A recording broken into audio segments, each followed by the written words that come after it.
The scream rang out across the terminal like an emergency siren. "That's my seat. You need to get up right now." The voice came from a woman in a glittery tracksuit, jabbing her finger at me like she was trying to hex me. I glanced up from my turkey sandwich and scanned the area around Gate B23 at Nashville International Airport. Dozens of chairs sat empty, yet here she was, standing inches from me, her breath carrying the sour edge of old coffee and pure entitlement. She clutched her boarding pass like it was some royal decree, shaking it in the air as if it gave her ownership over airport furniture. "My name's Jonathan Kramer. I'm 38, a software developer from Portland, and all I wanted was a quiet moment with my lunch before my flight to Denver. I've been on the road all week, surviving on greasy terminal food and lukewarm conference coffee. This particular plastic chair near the charging station had become my little sanctuary." The woman towering over me, as I'd later discover from viral clips and eventually a court filing, was Patricia Brennan, 55, from Scottsdale, Arizona, with a bizarre talent for conjuring chaos out of thin air. She slammed her oversized designer bag into the chair beside me hard enough to make a few travelers glance up from their screens. "I sit in this exact seat every time I fly through Nashville," she declared loudly, like she was addressing the entire concourse. 15 years. Best view of the departure board. Perfect distance to the bathroom. I chewed slowly, keeping eye contact. "Ma'am, these seats are public. First come, first served." Her face flushed crimson to match her lipstick. "Do you know who I am?" she snapped, waving her phone like a sword.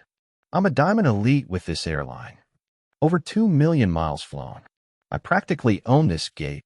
She began hammering at her screen, narrating for everyone around us.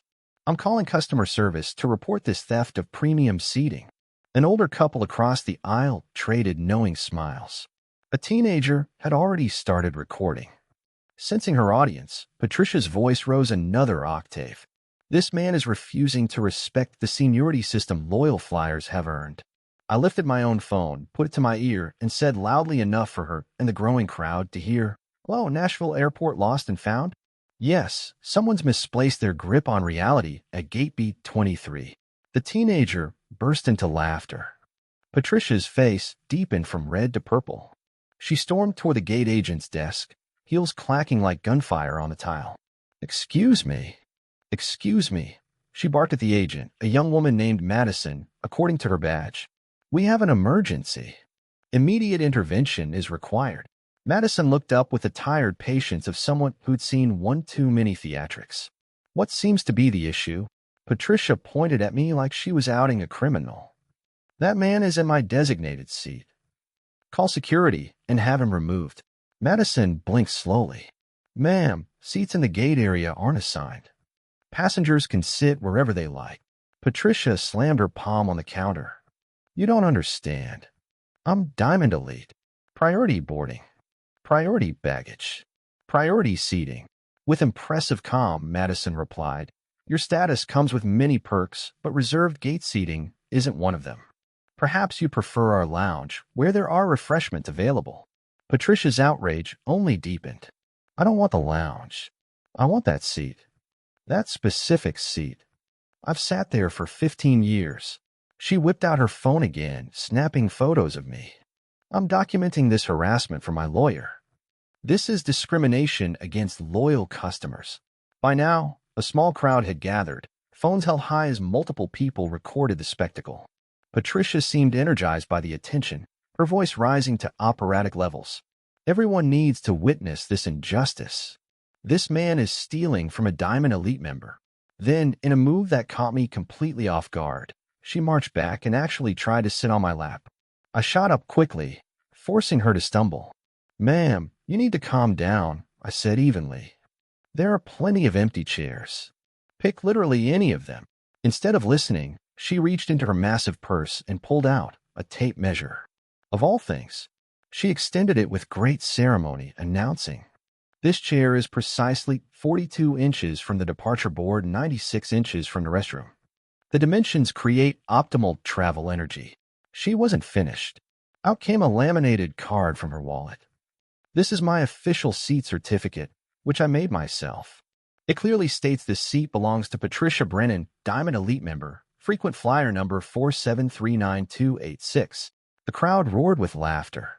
Someone shouted, "Ma'am, that's not how airports work." Patricia spun dramatically, gesturing at everyone. "You're all witnesses. This man is committing theft and fraud, a federal crime against airline priority seating." And then she crossed the line. Patricia snatched my sandwich off the armrest and tossed it in the trash. "There. Now you have no reason to stay." I blinked, stunned, before calmly walking over to the bin, retrieving the still-wrapped sandwich, and sitting right back down. The crowd erupted in applause. Patricia's face twisted with fury, like she might self-destruct. She stormed back to the gate desk and before Madison could stop her, grabbed the microphone.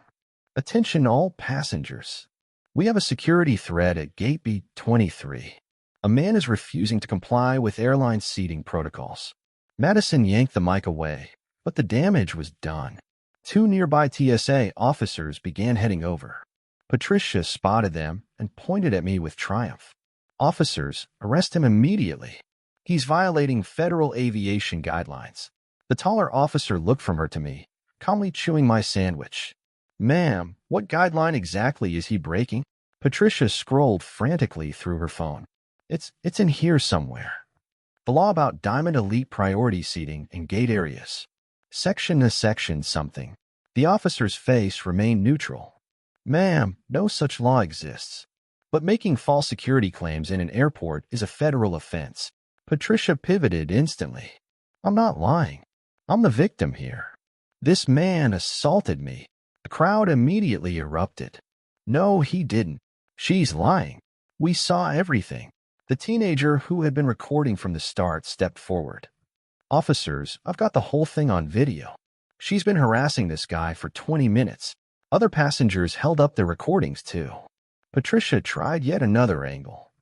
"Officers, I have a medical condition that requires me to sit in that specific seat. It's for my emotional support needs. I have paperwork." She dove into her purse, producing receipts, gum wrappers, and half a granola bar, but no paperwork. By now the commotion had drawn in an airline supervisor, a stern man named Robert. He listened to Madison's summary, reviewed some of the videos, and finally turned to Patricia. "Ma'am," he said firmly, "I'm going to need you to come with me." Patricia's eyes went wide. "For what?" "To press charges against him." Robert shook his head firmly. "No, ma'am. We need to address your behavior and whether you'll even be allowed to fly today." Her face drained of color. "You can't be serious. I'm Diamond Elite. I spend $30,000 a year with this airline." Robert didn't flinch. "That doesn't give you the right to harass other passengers, make false security claims, or hijack our equipment." Patricia tried a last-ditch performance, collapsing into a chair and wailing loudly. "This is discrimination. I'm being targeted because I'm a successful businesswoman. I demand to speak with the CEO." Unimpressed, Robert pulled up her record on his tablet. "Ma'am, you've had 17 complaints in the past 3 years for almost identical incidents. You're already on our internal watch list." Gasps rippled through the crowd. Patricia shot up instantly, tears vanishing. "Those were all misunderstandings. People jealous of my status." She pointed at me again. "This is a conspiracy. He probably works for a rival airline." I couldn't help but laugh. "Lady, I work in IT. The only thing I compete with is a project deadline." The TSA officers stepped forward. "Ma'am, we're going to need you to come with us." Patricia backed away. "Don't touch me. I know my rights. I want my lawyer." She dialed her phone in a frenzy. Harold, they're detaining me for no reason. My civil rights are being violated." The officers waited patiently while she ranted. And then she made the fatal mistake. In her agitation, Patricia swung her purse, clipping one of the officers on the shoulder. That was all it took. "Ma'am, you're under arrest for assaulting a federal officer." The entire gate broke into cheers as handcuffs clicked into place. Patricia's shouts of lawsuits and discrimination echoed down the concourse as she was marched away. Once calm returned, Madison picked up the mic. "Ladies and gentlemen, we apologize for the disturbance. Boarding for Flight 814 to Denver will begin in 15 minutes. I finally finished my sandwich in peace. Robert walked over and said, "Sir, on behalf of the airline, I'm sorry for what happened. May we offer you an upgrade to first class?" I accepted. As boarding started, I overheard Madison telling a coworker that Patricia had been added to the airline's no-fly list pending a federal investigation.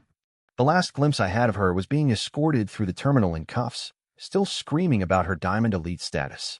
2 weeks later, I saw the headlines. Patricia Brennan sentenced to 6 months of federal probation and a $10,000 fine for assaulting an officer and making false security threats. She was banned permanently from 3 major airlines and placed on the TSA watch list, effectively ending her flying career.